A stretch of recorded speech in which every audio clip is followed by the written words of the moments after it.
But this is the straw that broke the camel's back. The Federal Reserve is not federal. How many of you did not know before today that the Federal Reserve isn't federal? If you did not, don't be shy. If you didn't know before today that the Federal Reserve isn't federal, raise your hand. Most people don't know that. 9 out of 10 people that I asked off the street don't understand that the Federal Reserve is a non-auditable private banking cartel. They are collecting $36 million an hour in interest from the American people. My children, my 2 children, were born $86,000 in debt based on the national debt. Now, why am I going to take away from those children to give to somebody that is going to be born in 2030? That's not going to happen. So that was my decision. It was very easy. You know, you think about stuff like fear. Oh, the IRS is going to get you. They're going to take your stuff. That's not important to me. Stuff's not important to me. My children are important to me. I'm one of those mothers that will roll up her sleeves with one leg and try to whoop you if you mess with my children. And I think that a lot of mothers are like that. So this is what my decision was. And I went on and started educating people. One of the things that people asked me once I made this decision and started talking about it, how are we going to run the country without the income tax? I don't know how much Dan got into it, but the Grace Commission report that Ronald Reagan put out in 1984, says that none of the money collected in income tax goes towards running the country. But the bottom line is it's not going towards running the country, so you patriotic people out there, you've been fooled. Beardsley Rummel, he was Federal Reserve Chairman back in 1946, did a speech before the American Bar Association. The title of his speech was Taxes for Revenue Are Obsolete. Within the body of this report, he says that the taxes, the income taxes for redistribution of wealth. What is redistribution of wealth? What is that? That's taking from me that I've worked hard for and giving it from somebody else to somebody else. Shouldn't I have the right to redistribute my wealth if I want to?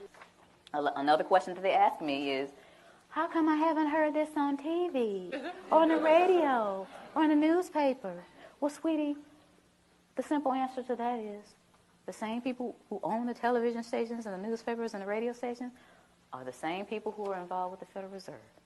And here is a little statement that says that it only requires 5% ownership to significantly influence the media. Rockefeller is one of the original shareholders of the Federal Reserve. As early as 1963, the House Banking Subcommittee reported that Rockefeller, through Chase Manhattan Bank, controlled 5.9% of the stock in CBS and the bank and gained interlocking directorates with ABC. I went all the way through high school, all the way through college, all the way through testing for the CPA, and all this Irish training and didn't hear about any of this. You think they want this information out here for you guys to eat up and chew up and find out what's really going on? I don't think so. Now, another one. Why don't we just tell our elected officials about this? And to make a really long story short, the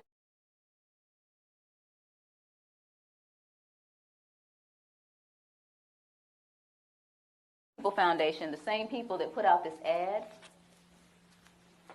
put together a hearing.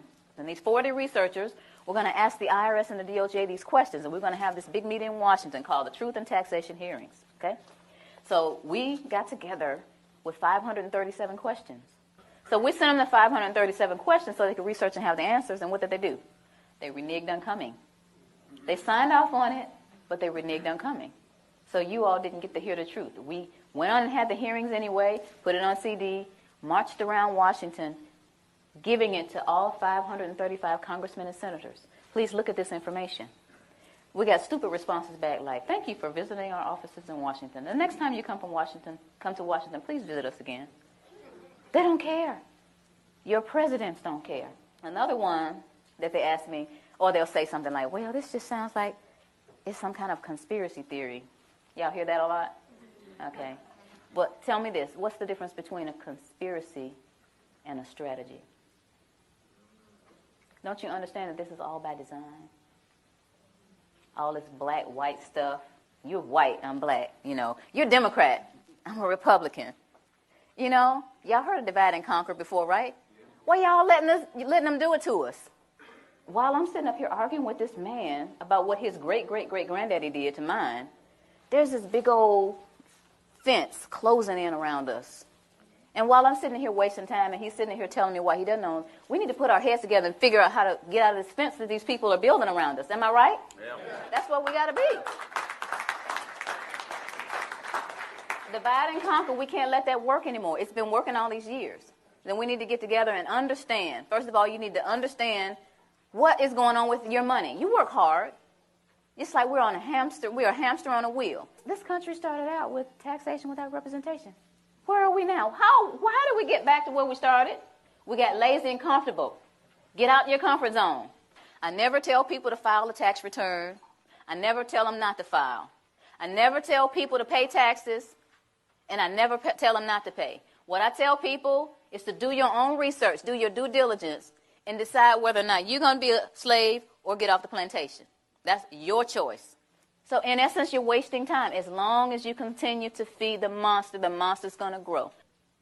They're going to laugh in your faces. Any kind of cause that you have, anything that you're trying to do in your life concerning getting things back on track with our country, the way it's supposed to be, you're going to get laughed at because you continue to give them the money to do whatever it is they're doing to us. A lot of people don't care. A lot of people get the money taken out of their checks and they actually think they're getting, I get back $3,000 every year. They don't take anything from me.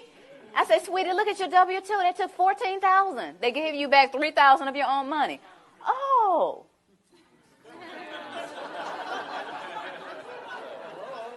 But the point is, if each of us understands where we are, who we are, and tries to do something about it, then we're going to get somewhere. This is a great country, but it's off track. And who's going to get it back on track? Yeah. Thank you. Thank you all.